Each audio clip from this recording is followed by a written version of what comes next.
928online.com/livewire. Jim Schmutz joins us. Always excited to see you. Good to see. Hold on. And there's another guy. Hey, Joe Flacco. Joe Flacco. Joe Flacco. What's up, buddy? We got a full What's house going in on? here, man. How you doing, man? How are you? Polar Bear Plunge coming up. A little over a week and a half. This is not going to be, I don't think this is going to be an easy year. Years past. And yeah, I think we were blessed in 2014. Think everybody's going to be walking through snow? And yeah, I think how much do you think is going to be on the ground? Do you think we're going to have snow if the weather stays cold? We're going to have snow. It'll be on the ground. 2 feet, man. Yeah. What are you looking at? that doesn't mean anything. That's true. Brutal. That's true. Good point. Hey, before we get into a Polar Bear Plunge real quick, I got to talk to Joe, man to man, father to father. You had a youngin, about a year old now. He was a year yesterday. A year yesterday. Oh, young, I believe Francis Michael, correct? Yes. Young Francis Michael Flacco. How's that diaper sitch treating you? How many are you changing? How many you changing each day? Because I'm Why is that always He the just had question? one. Because we all have kids, so we all want to know, where the level is set. All right, just like I told the last guys, I've gotten to the point. He's my third kid, so with him, I've gotten to the point where I'm willing to change wet ones. But if my wife is anywhere within calling distance, and by calling distance I mean I will pick up the phone and call her. If she is within 5 minutes of the house, then that baby will sit there with a dirty diaper. Dana, turn away! She doesn't even have to be home. Yeah, so hopefully not a lot of women are listening to me say this right now, but yeah, that is the case. Good, he's got to figure it out. That is classic. Now, as I look over at you, I see one knee is a little bit bulkier than the other. Yeah, one knee's a little bit bulkier than the other, but I tell you what, it's doing better and better each week. So good. Nice. Now, are we ready for the start of next season, or how's that looking? Do you know yet, or it's all? Yeah, man, I wish I had the perfect answer for you and could tell you exactly when I was going to get back, but I have no idea. What is the time frame? As far as I'm concerned, I mean, yeah, I'm going to be back by next year, but I really don't know the time frame. I'm kind of taking it day by day and just doing what they tell me to do. Okay. I have a question, Joe. Yeah. Why at the end of the season do the players clean out their lockers and they use trash bags? I mean, can't you guys afford duffel bags? That's a great question, Joe. Times are tough in the NFL right now, Joe. I mean, I guess that we could choose to bring our own duffel bag, but it's easier to just get the trash bag, throw everything in there, and then kind of sort through it later. Okay. How come you have to? I've always wondered about this, especially those guys that are always Why do coming you back. have to? Yeah, you guys are under contract. I don't think you have to. It's just a matter of kind of. I tell you what, man, your locker can build up really quickly and become a mess very quickly. So Yes. I think it's basically a matter of being lazy all year, and then at the end of the year, you're finally like, all right, let me throw everything that I don't need in this trash bag, and if I look at it again, I do. If I don't, I don't. Have you ever had to talk to a rookie? Because I know vets, they know the tricks of the trade, how to keep a locker fresh, but you had to ever take a young guy aside and be like, your locker smells like a sewer, and You know you're what? about to run laps. You know what? I've been very fortunate to be next to veterans my whole career and never have to deal with that. But man, there's a couple guys that we've had whose lockers, and we've had guys take tape and put it on the ground to outline where their locker is, and they don't want the guy next to them coming into that space at all because they just they'll cover up 3 lockers with all their dirty clothes and with all their crap. So you definitely got to be careful with some guys. Joe Flacco joining us on the program, Scott. So this last season, obviously, a season unlike we've seen in a long time. A lot of people on IR, an interesting season. What's your biggest takeaway from this past season, Joe Flacco? Hey, well, it wasn't easy. It was miserable to go through all that while I was in it. You want to win football games, and it is a week-to-week league. So, week to week, if we happen to win that week, we would be pretty happy. I mean, and deservingly so. It's tough to win football games, but overall, it wasn't very fun. So we got to make sure we do everything we can in our power to not make that happen again. And let me talk to you about that game where your knee got a little banged up, because this was such a testament to your toughness, not just around here, but the entire nation was having a good laugh at it. That I think it was the St. Louis game, right? Yeah. Where you went down and you just got back up and kept going. I think someone had to tell you, like, hey, Joe, your knee's inside out. You should probably maybe take a bench. And then meanwhile, people making fun of Brady. They're making fun of other quarterbacks that are, Well, the big thing that following week was when I think Ben got hurt the same week, and it was something minor, and he was carted off the field on the back of a cart, and then there's Joe with his knee completely blown out walking off the field. Well, he took two other snaps, too. Yeah. Which led to the field goal, the winning field goal. Yeah, so what was it? Did you feel the pain, or was it not pain, or were you just fighting through it, or just adrenaline? I don't know if there was a ton of pain. It just kind of was a crazy sensation where you feel your whole knee blow up and pull apart. It's like a loud pop. What is Yeah, it? it didn't really pop. It was just like a bunch of like little things just like pulling apart, and I knew it right away. Yeah. I got up with the intention to go to the sideline, and when I started kind of putting some weight on it, I was like, all right, This ain't bad. It's not too bad. So I went back to the huddle. I figured we didn't have that very many snaps left, and I could do whatever we had to do at that point. One thing is I looked at Marshall Yonda, Yeah. and I just looked at him and shook my head, and he even knew. said, "You've never done that before." So when you did that, I knew it was a bad sign. Yeah. Did you get yelled at for staying out there? No, I didn't have any time to. As soon as I watched the game-winning field goal go through, and then I walked straight back to the locker room. They took me back in the doctor's office and confirmed what I already knew.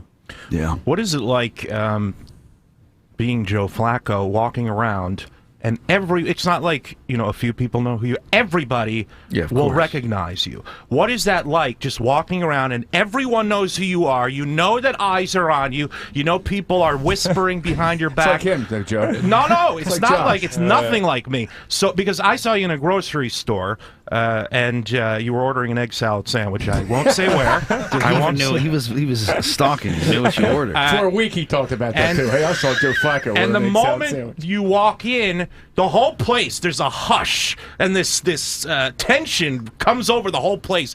How do you deal with that? Is it surreal? It's got to be weird for you still. Yeah, I don't think you ever get totally used to it. I mean, I don't probably notice as much as somebody that is with me would notice. Yeah. But I mean, I just try to walk in and be normal, and then if somebody says, like, I walk into a Royal Farms last week and bought 10 lottery tickets. Powerball? Yeah, You did not. I had to get my wife. I had to get gas for my wife, and in the meantime, I got $20 worth of lottery tickets. Joe Flacco plays Powerball. A lady turned around and said, "You don't need the money." I said, "You're kidding, man! It's 1.6 billion. Everybody needs that. Yeah, and It's a $985 million cash payout. Anybody could use. That's going to change my life just as much as it's going to I change could give this to anybody. Bishotti. We could dome off M&T Oh my Bank. gosh! It's absolutely Are you one of the kidding me? greatest I mean, things I I've wouldn't ever tell heard. anybody if I did win, but shoot, I mean, anybody could use that much money. Well, But yeah, what's shocking is people probably don't expect to see you out without a disguise or baseball. You're just out there. Yeah, I mean, I've had guys tell me, man, you should wear a disguise. We don't like coming out with you anymore. It's just, but to be honest with you, I don't know. We don't go out a ton. I mean, we have 3 kids, and when we do, we go to restaurants, and people are really good. You go sit down at a table, and people kind of notice, but they're really good about it. They might come up and say hi. The most annoying thing about any of it is the fact that all of our cell phones these days have cameras on them. So when you get somebody that wants to take a picture, it's fine. Like, yeah, I'll take a picture with you, but very quickly. Then it snowballs. Everybody else's fear of asking me goes away, and now everybody wants to ask you, and you end up getting a line. And when you're trying to get out of there, it becomes impossible, and you eventually have to become kind of an ass to somebody. And say no. It Somebody sucks gotta 'cause say you no. told 10 people yes, the 11th you tell no, and the 11th is the one that kicks up stink. Somebody's going to walk away unhappy. I met Joe, and he refused to take a photo, not saying you already took a dozen prior. Yeah, so. That's a Cal Ripken syndrome. Cal said, was out with him one night. 15 pictures. The 16th, he said, hey, I got to go. And this guy looked at him and, oh, you arrogant, whatever. Right.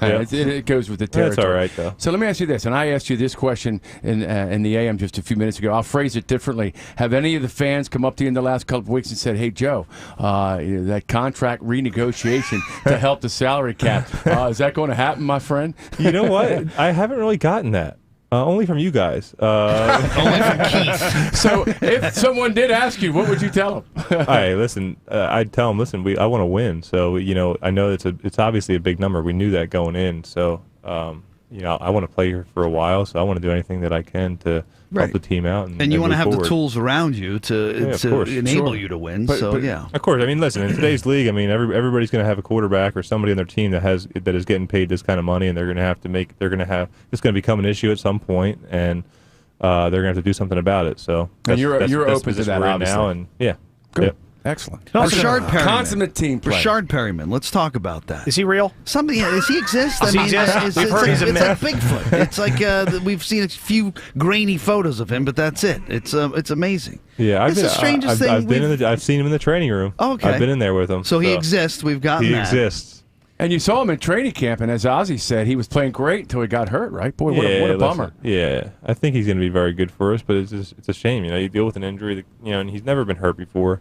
So, it's tough. It's tough dealing with an injury for the first time and fighting through it. And, not understanding totally what it's going to take to get back, and not knowing when you're going to be able to get back out there, and everybody's timetable is different, so we'll just have to wait and see. Are you going to stick with that haircut? Because it is mystical. Last year, August 2015, the debut, the Pepsi commercial, when a nation collectively gasped at the new hairstyle of Joe Flacco. Yeah. Women's knees went weak. Men began to question themselves. That new hairstyle, was that your choice, or did someone be like, Joe, That's his wife. let me run this by? Please. Was that Dana? Was that Dana? She do that? Please. Joe's not putting product in his hair unless his wife is telling him put some product in your hair. That's here. Because Tuck's the dude that I assume you guys are all waiting in the car for to finish his hair. Let's go. You're waiting on him to do anything, or we're all just trying to peel out and leave him behind. You can only sit down at a table so long with him. Honestly, at the end of last season, not this past season, 2 seasons ago, my hair was really long, and I had to start combing it over. You kind of had a shag to it a little bit. Yeah, I had to start combing it over. So, at the end of the year, I just decided to keep it because it looked a little bit better. Yeah. See all the real guys. They like the buzz cut. I'm a real adult now, I guess. That's all. Yeah, he's a big What boy is your now. favorite All grown up. You've done a lot of commercials now, man. A lot of spots, advertising. Yeah, I don't like What's your doing any. favorite? I don't like doing any of them. But But you're great at it. I didn't watch that Pepsi one until we were on one of the West Coast It's trips, so good. and the team played it in a team meeting, and I had to watch it. And I thought that was going to happen a little bit earlier than it did. I figured in training camp sometime they'd do that, but I was actually able to sit there and watch it. So I that's not a normal thing for me. I can't. There's been and then the other. So that one was probably the easiest Does to watch. your That skin one's my crawl favorite. with the J Flaccolicious? Oh my gosh! Obviously the last 6 games of the season, I'm home watching our games on TV. Right. Yeah. And oh my gosh, I have commercials that come on During the game, yeah. Where is the remote? You just have to My wife's surrender. looking at me kids like, get no, on it. I want to see this no, one. no, I no, haven't this is seen this one sweet. yet. And You I'm just like, have to surrender to the universe and just does your be like, 3-year-old the it first is what couple it is. times I tried grabbing the remote, turning Yeah. it off, and then after that I was just like, yeah, whatever. Is the 3-year-old old enough now when he sees it to say, I don't know if he notices Dad. that. I don't know if he notices that. Oh, they will though, brother. Yeah, I don't know.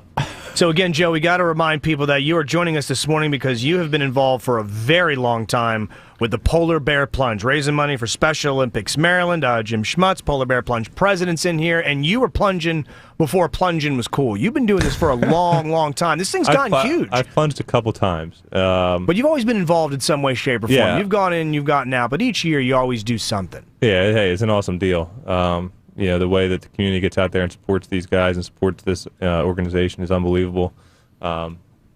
These things go on all over the place, but we have a huge turnout here. Yeah, Maryland kind of did it first and did it best. And you were a big part of getting that thing built up. The turnout that you get, in this area is just unbelievable, and people enjoy doing it. It's almost like a football game, man. They go out there, they tailgate for the thing and get all excited. They bring groups of people. I mean, they actually wear bikinis and bathing suits. How about going in a wetsuit or something? No wetsuit. Yeah, we're all gonna thong it up in here real nice. Love to see Terrell out there in a thong splashing around. That should be a rookie thing, by the way. You got to bring the food on the plane, got to carry the pros bags. First year, Ravens rookie, I think should have to plunge. It's not a bad idea. That's a great idea. That's not a terrible idea. It's fun. Jim, We'll get after the colonel yesterday was talking about the state police cadets having to The do academy, that this year. right? Yeah. Good initiation, brother. It would be. We'll have to work on that. The Flacco brigade going out there. I'm telling you, Joe's obviously the consummate team player, as evidenced by his comments here, and he's an unbelievable team member for us and our athletes.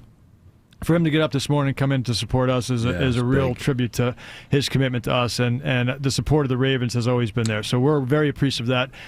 Anybody out there, plungemd.com. We got the 98 Rock team. Yes, sir. And join a team, form a team. We got the snow coming in. We're going to be working really hard to get the place cleared. We're probably going to be coming back on air. We're going to need some volunteers to come out and help us, but we'll have more details on that, too. I'm going to embarrass Joe. Please I had do. the great fortune Keep of your actually pants being on. around when Johnny Unitas was just finishing his career. That's how old I am, brother. And there's leadership, and then there's leadership of great players. And you and Johnny U and Burt Jones and that those three great quarterbacks in Baltimore all have something in common, my friend, and you're all very humble, very part of the fan base around here. And speaking from them, and thanks for that, because the ultimate compliment is being in this town is being compared to John Unitas, and I know there's a lot of people that have watched him play that think of you in the same regard. Well, no doubt, I appreciate it. I wish I had the good fortune of, being in his company, but yeah, anytime I can be compared to somebody like that in any way is pretty special. That's very kind of you to say, Keith. Oh, no Mills. question. Hey, man. let's get No back to how question about annoying it. Tucker is. You ever break out into song? I tell you what, man. I tell you what. We get it. You can sing opera. Stop it. I told the specialist, man, like, because you're out there on the field. I'm usually on the field with him, and when he hits a game-winning field goal, I'm usually just happy because we won. Yeah. But you watch him on TV, and he hits a 50-yarder, and he acts like he just won the Super Bowl, and it's like it was the second quarter, and he starts dancing and fist pumping and cursing, and it's like, dude, have a little bit of something. I don't even know what to say, but you definitely wanted to go to him, Tuck, man. You can't get excited about that, but he seems like such a good dude, though. He is an awesome It's almost guy. like childlike excitement. If he hears me saying this right now, it's going to totally kill him. So somebody get this to him. But here's the thing. I mean, we have Jarrett Johnson all the time, and he doesn't even consider kickers football players. He's like, Jarrett's like, they're not even football players. Tony doesn't either. Yeah, but I will say Tucker, in some way, shape, or form, has kind of made being a kicker cool. He's the only guy that I think has ever done it, and I don't know how he's done it and broke through. This is why he is the way he is. This is part of the reason. Oh, because we're blowing his look at you guys, man. Look at you guys. I mean, he's got cool hair. He's a cool guy. He kind of just hangs out. He's funny. He does a great job of. I mean, listen, I hang out with him. See? So he made himself from the very beginning part of the team, and that was just his personality. I mean, I don't think he does try to do things. I don't necessarily think he was trying to do that. It's his personality to be one of the guys and want to fit in. Oh, because those guys could very easily be on an island by themselves. And he's a very confident guy too. So the fact that you say football players, I mean kickers aren't football players, but the amount of kicks that he's hit for us and the amount of games that he's won for us or helped us win, you got to consider him a football player, and he's definitely part of the group and one of the guys. So, well, here was the other testament. Was I think you were hurt. Everybody was hurt. Steve Smith Sr. was hurt. You were hurt. It was towards the end of the season. And I think it was Monday Night Football, so they needed to run some promos with players in it. And the next guy in line was Tucker. We've heard about it. That's what I'm saying. That's what I'm saying. Like, come on, why do you got to put him on there? Was the kicker. Are you kidding me? Like the Monday night, I can't even get a Monday Night promo, and the next thing you know, he's on there fist pumping, doing his little dance on the Monday Night Football promo. Hey, you mentioned Marshall Yonda. Last thing for me, and I know he's one of your favorite guys. Of course. But here's a guy that got tased a couple years ago in the locker room, and you're probably looking at him saying, "Listen, Marshall's still out here. I'm standing here." But how cool is it that he got named first team All-Pro and going back to the Pro Bowl along with Sam Cooke and Morgan Cox, by the way? Yeah, I just saw that yesterday. No, I mean Marshall Yonda. I mean he's what a football player is. As tough as they come, and does anything that he can to help us win. So. I mean, he's an awesome guy, an awesome football player, and a lot of respect for him. Now, here's what you can say to Justin. Hey, Justin, you're the only guy from special teams that didn't make the Pro Bowl this year. Yeah, right. I know. You're exactly right. You got some ammunition, that would brother. totally kill him. So looking into next season, I don't know if we're talking in terms of the draft or just the way you see the team shaking out. What would you like to see them bring in, put in place? Do you have anything on your wish list that you think maybe some holes that we could fill or shore up some spots? No, I don't have a wish list. It is what it is, and we get who we get, and I leave that up to those guys. I know what they're going to be looking for, and all that. But I'm never going to back it down from the fact that I'm confident with who we have, and anybody that we get is an added bonus. But at this point, I'm happy with where we are, and we just got to make sure that we go out there and make little improvements and get a little bit better. Have you talked to Dennis Pitta? Since the off season, I have not talked to him, but I talk to him on a regular basis, so I can't tell you exactly what he's thinking. I honestly can't. Yeah. Listen, the guy can play football, and he can still get out there and run around, but I have no idea how his hip feels afterwards. I know he deals with it a little bit, and I don't know if I'd want to deal with that personally for the third time in my career. And I know that's probably in the back of his mind a little bit. So, and a guy that I assume you've worked with a little bit off the field, gave a second chance to Ryan Mallett. Yeah. Backup quarterback, a guy didn't have a good run in Houston, but he came on and proved a lot of people wrong off the field. Yeah, did he seem like he realized that, okay, this is do or die for me? I would assume so. To be honest with you, I was laying on a table and watching those guys walk in and out of meetings, so I didn't see too much. Yeah. But Ryan seems like a fun guy and a good addition to the team. So I think he played well down the stretch, and hopefully he can make the most of his next chance. And I'll say, and here's the other thing with a season like this where we have 19 guys on IR, you get to see guys that you don't normally see. Guys have to step up. Guys have to prove themselves, almost like preseason all over again. And in terms of like with the tight end position. With the young kids, with Max him going Williams, out, Max Williams, Nick Boyle, yeah. Crockett Gilmore. I mean, we got a lot of promise and a lot Jeremy of Butler. You've been talking spots. him up for the last couple of years, man. He really stepped up down the stretch too, huh? Yeah, it all comes down to getting in there and getting like you just said. I mean, sometimes you just have to get thrown in there and see what happens. And I think a lot of the times you get a lot of positive out of that. Yeah. You really find out when if guys can play, because sometimes you dance around putting them in the game, and you see them in practice doing a good job, but at times they make some mistakes. Right. And you kind of get scared to put them in the game, and then when you have to just put them in the game, they surprise you. Yeah. And not necessarily surprise you, but they pleasantly make you surprised. believe, Yeah. And that's kind of what happened there.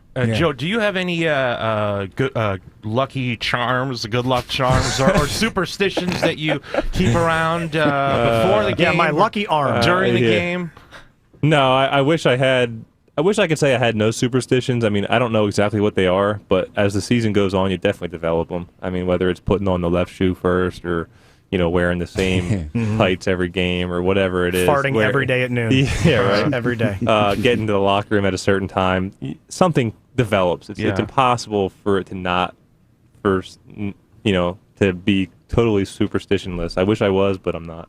Joe How about Flacco, your how about quarterback? those gold pants? Yeah, I was happy I was not. That was one day I was happy I was not playing. Yeah, those things were so hideous, man. And God love, I love I'm all throwback for. uniforms. I'm honestly. I'm all for new uniforms. Like a little bit of. I mean, we've been wearing the same uniform since I've been here, and 10 years before that. I'm all for a little switch up, but I mean, we have to.